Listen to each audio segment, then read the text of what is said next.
ଆପଣ 3 ବେଳା ଖାଉଛନ୍ତି କିନ୍ତୁ ବଡ଼ିରେ ଏନର୍ଜି ଅଛି ନା ଟାୟାର୍ଡ ଫିଲ୍ କରୁଛନ୍ତି?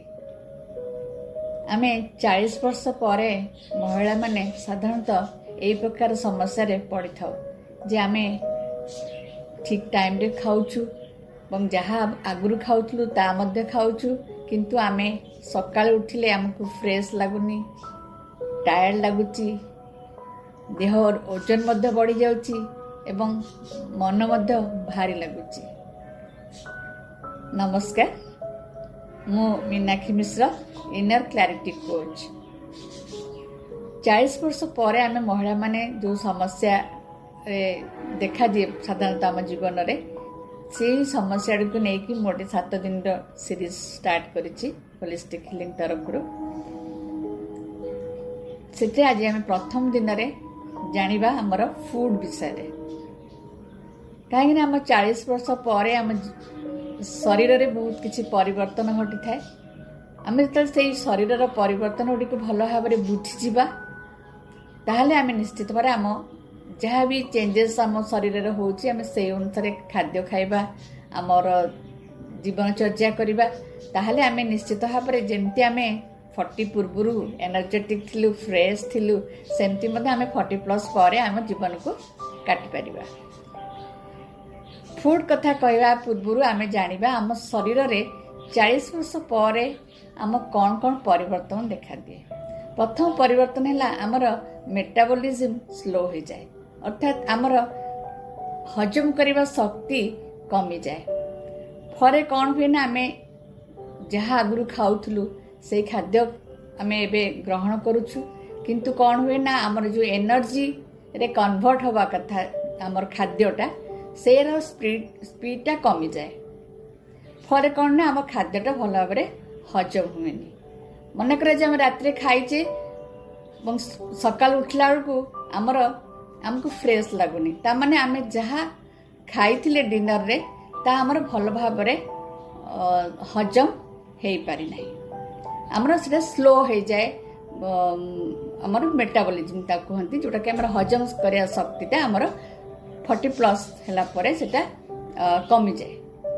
ସେଥିପାଇଁ କ'ଣ ହୁଏ ନା ଆମର ଏଇ ଯେଉଁ ଯେହେତୁ ଆମେ ଏନର୍ଜିରେ କନଭର୍ଟ ହେଇପାରିଲା ନାହିଁ ଆମର ଖାଦ୍ୟ ଗୁଡ଼ିକ, ସେଗୁଡ଼ିକ କ'ଣ ହୁଏ ନା ଫ୍ୟାଟ୍ରେ ପରିଣତ ହେଇଯାଏ। ସାଧାରଣତଃ ଆମେ ଦେଖିଥାଉ କ'ଣ ନା 40 ବର୍ଷ ପରେ ମହିଳାମାନଙ୍କର ପେଟ ଜାଗାରେ ଟିକେ ଅଧିକ ଫ୍ୟାଟ୍ ଲାଗେ।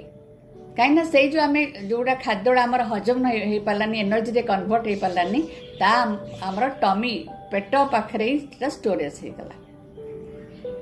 ଆଉ ଗୋଟିଏ ଚେଞ୍ଜେସ୍ କ'ଣ ହୁଏ ନା ଆମର ହରମୋନ୍ରେ ବହୁତ ଚେଞ୍ଜେସ୍ ହୁଏ।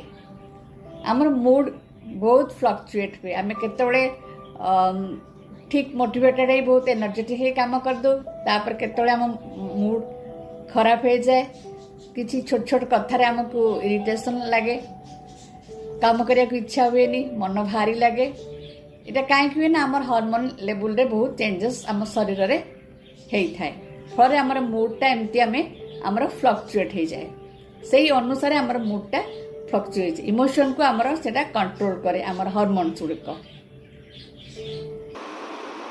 ତୃତୀୟ କଥା ହେଲା ଆମ ଶରୀରର ମସଲ୍ ଲସ୍ ହେଇଯାଏ। ଆମେ ଆପଣ ଆଗରୁ ଷ୍ଟ୍ରଙ୍ଗ ଥିଲେ, ଏବେ କିନ୍ତୁ ପାହାଚ ଚଢ଼ିଲା ବେଳକୁ ଆପଣଙ୍କୁ କଷ୍ଟ ହେଉଛି, ଅଣନିଶ୍ୱାସୀ ଫିଲ୍ କରୁଛନ୍ତି।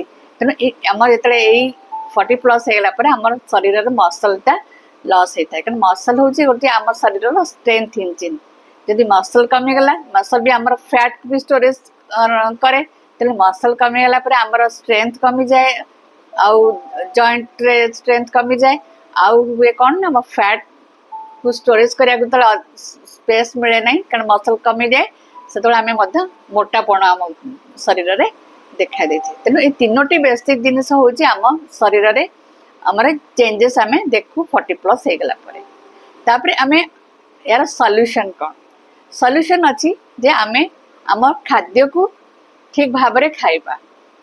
ଯାହା ଆମେ ଆଗରୁ ଖାଉଥିଲେ ତାହା ଆମେ ହଜମ କରିପାରୁଥିଲେ, କିନ୍ତୁ ଏବେ ଆମର ହଜମ କରିବା ଶକ୍ତି କମିଯାଇଛି, ମସଲ୍ ମଧ୍ୟ କମିବାକୁ ଲାଗୁଛି।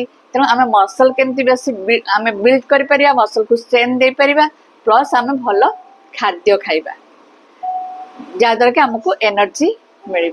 तेणु प्रथम कथा आम मॉर्निंग जहाँ ब्रेकफास्ट खाऊचे से प्रोटीन युक्त खाद्य रखा चा बिस्किट ब्रेड ये सब जिनस आम दूरे रहा आम से समय आम कहतु चिला खाई पारे स्प्राउट्स खाई पारे जहाँकि आमको आमर भेज हो नॉन भेज अंडा आप नहीं पारे तेणु भेज आम चना अच्छी सत्तू अच्छी ये सब जिनस आम सहजरे आम प्रोटीन युक्त खाद्य मॉर्निंग रे खाई परिबा ए चा बिस्कुट को छाड़ी।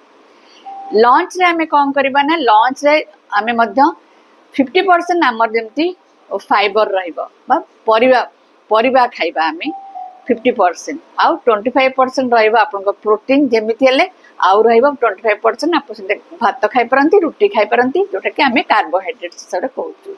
आमर आम जानिया कथा जे आम प्रतिदिन आमर जी ओजन धरा जो मोर ओजन 50 केजी अच्छी मु 50 ग्राम प्रोटीन प्रतिदिन मो खाद्य रहा कथा ब्रेकफास्ट लंच डिनर मिसिक तेणु आम जदि आम प्रति मील रे जदि किछि किछि प्रोटीन आम रखिदबा ताहले हमर ए जो रिक्वायरमेंट हमर बॉडी वेट रे जति ग्राम्स रे आम नबा कथा आम मध्य पाई परिबा फल रे कोन हम प्रोटीन युक्त खाद्य खाइले हमर मसल्स मध्य स्ट्रांग रहबा मध्य एनर्जी मिलिबो। तेणु आम जिते भी खाद्य खाऊचे आम यही हिसाब से खाइबा जे 50% आमर वेजिटेबल रो फाइबर रो सालाड रो कहीं ना आम जो आम जेहेतु आमर डाइजेशन शक्तिटा कमी जाऊँगी तेणु आमर ये जो फाइबर युक्त खाद्य आम फूड रे रहिले आम मील रे रहिले ता डाइजेशन को आमको आउ बहुत स्मूथली आम डाइजेशन हो। तेणु आम यदि खाद्य रे यही भाया रूल प्लेट टाक एमती करे 50% वेजिटेबल सालाड्स आउ रहा 25% प्रोटीन आउ 25% रहा आमर कार्बोहाइड्रेट्स जहाँ आम रुटी भात आम नहीं पारिबा। या सहित आउ गोटे भी आम जानिया कथा अच्छी आम पानी मध्य ठीक परिमाण रे पीवा दरकार अच्छी कारण आमर ए पानी मध्य आम माने जति आम 2 ରୁ 3 लिटर हिसाब से पानी पीवा कथा सेति मध्य आम पीवा निहाती दरकार। यह सहित आमर स्लीप टाक आम ठीक रे रखिबा ठीक समय रे आम सोया को जिबा एवं निद्रा आमर जमती 7-8 घंटा आम भल भाव सोई परिबा ताहा सेति प्रति मध्य आम ध्यान दबा। तेणु ए सब किछि दिग को यदि आम जगी दबा ताहले आमको जो लगे कि आम स्लो हो जाइछु 40+ पर कि आमर बेसी चिड़चिड़ा लगुच आम मन सब मुडटा सब माने ठीक भाव में रहुनी आमको वीक लगुच आमको काम करला बहुत माने मांदा मांदा लगुच केतबेले आम शोक उठला पर भी आमको मांदा मांदा लगुच ये सब जिनस जो सब प्रकार जिनस गुड़िक आम जीवन में आउ देखा दिबनी।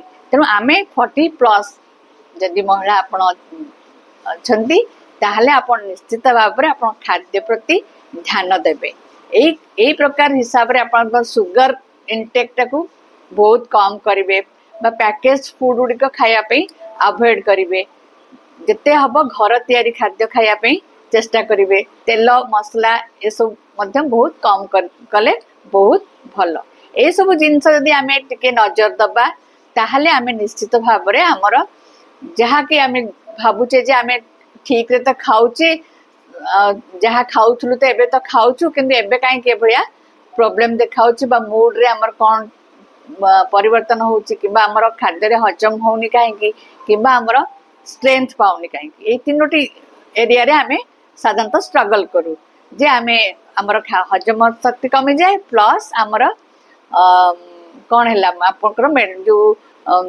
मसल गुड़िक वीक है लॉस है आपंकर स्ट्रेंथ जोड़ा जो काम गुड़ा भी आगु कर कला आपको हालिया लगुच पहाच आप निजे चढ़ी पारे पहाच चलला आमको कष्ट लगुच कि अणनिश्वासी फील करुँच मूड स्विंग हो सब कथा को आम निश्चित भाव में आम फूड मध्यम आम कंट्रोल करें जदि आपण इनफॉरमेशन इनफॉरमेशन चाहूँगी जदि मो चैनल होलिस्टिक हीलिंग को सब्सक्राइब करना सब्सक्राइब करंतु मु काली मध्य आउ गोटे टिप्स उपरे एई आमरी जीवनचर्या उपरे गोटे टॉपिक उपरे कथा हेबी एवं जदि आपण चाहूचंती गोटे डाइट प्लान